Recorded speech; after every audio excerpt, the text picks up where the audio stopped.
Assalamualaikum warahmatullahi wabarakatuh. Selamat pagi. Selamat berjumpa kembali dalam pembelajaran berkelanjutan. Kali ini kita membahas budaya alam Minangkabau, khususnya untuk kelas 5 tentang Balai Saruang dan Balai Nan Panjang.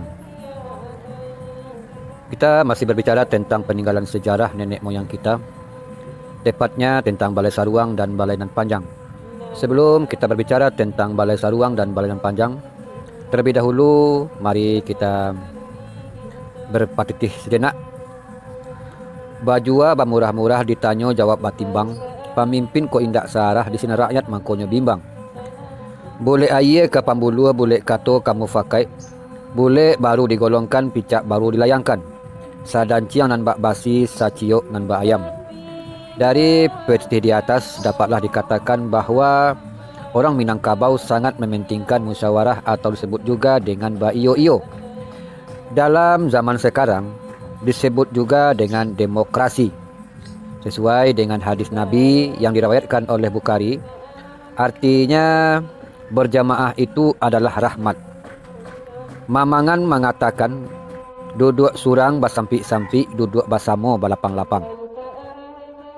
Tempat musyawarah nenek moyang kita itu ada yang dilaksanakan di lapangan yang terbuka yang disebut dengan medan nan bapaneh. Sedangkan tempat bermusyawarah yang terlindung disebut balai. Untuk lebih jelasnya, marilah kita masuk tentang pengertian Balai Saruang dan Balai Nan Panjang. Balai Saruang artinya balai yang hanya terdiri dari satu ruang, dibangun di Desa Pariangan, yaitu desa yang tertua di Minangkabau. Balai Saruang merupakan balai yang tertua di Minangkabau, yang dibuat seperti rumah gadang, atapnya bagonjong dan lantai ditinggikan dari tanah. Setelah beberapa lama kemudian, penduduk Minangkabau makin lama makin bertambah. Nenek mamak kita membangun lagi balai yang besar yang disebut dengan Balai Nan Panjang. Balai Nan Panjang artinya balai yang panjang, terdiri dari 17 ruangan. Letaknya di daerah Tabek. Bentuknya juga sama dengan rumah gadang. Tiangnya sangat banyak. Balai ini dikenal dengan nama Balai Ruang Sari. Dalam Tambo Minangkabau, Balai Nan Panjang disebut sebagai Barikut. Batunggak lareh jilatang, baparan akal lundang, bakasau tulang ikan, batabuh puluik-puluik, bagandang saliguri, bagantang jange umo. Juga dilengkapi dengan canang yang dibuat Raja Jin yang tinggal di Rimbo Lawang dan bertalempong yang dibuat Raja Sigu Lambai. Semua bahan yang disebutkan di dalam tambo untuk mendirikan Balai Nan Panjang ini hanya berupa kiasan. Karena sampai saat sekarang, pakar sejarah belum bisa memastikan berasal dari pohon apa tiang Balai Nan Panjang tersebut. Balai digunakan oleh kedua aliran, yaitu aliran Bodi Caniago dan aliran Koto Piliang. Balai Saruang dan Balai Nan Panjang dipergunakan untuk yang pertama untuk membuat undang-undang. Di balai ini pemuka adat dan pemuka masyarakat melakukan musyawarah untuk menetapkan ketentuan adat. Ketentuan yang berhubungan dengan pengaturan anak kemenakan ditetapkan oleh penghulu di balai adat. Jadi, balai adat merupakan lembaga tempat melahirkan ketentuan, undang-undang dan peraturan. Yang kedua, tempat memutuskan perkara adat. Anggota masyarakat yang melanggar adat disidang dan diadili di balai adat.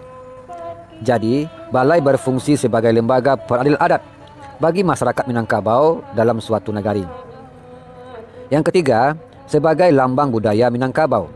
Bentuk balai itu menyerupai bentuk bangunan yang khas di Sumatera Barat atau di Minangkabau, yaitu rumah gadang, yang menjadi ciri dan lambang budaya Minangkabau. Balai Saruang, balai yang terdiri dari satu ruangan, merupakan balai yang pertama didirikan.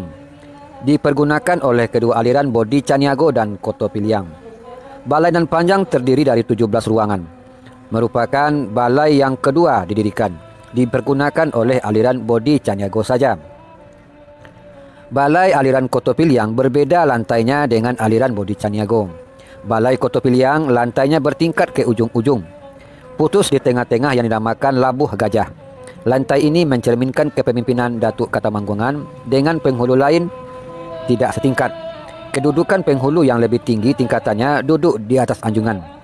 Sedangkan penghulu yang lebih rendah kedudukannya duduk menempati lantai yang di tengah-tengah. Aturan aliran Kota Piliang ini dikenal dengan titik dari atas. Artinya, keputusan terletak di tangan penghulu pucuk. Berbeda dengan aliran Bodi Caniago, lantai balainya datar saja. Ini menunjukkan penghulunya tidak bertingkat-tingkat. Penghulunya duduk sama rendah, tagak sama tinggi.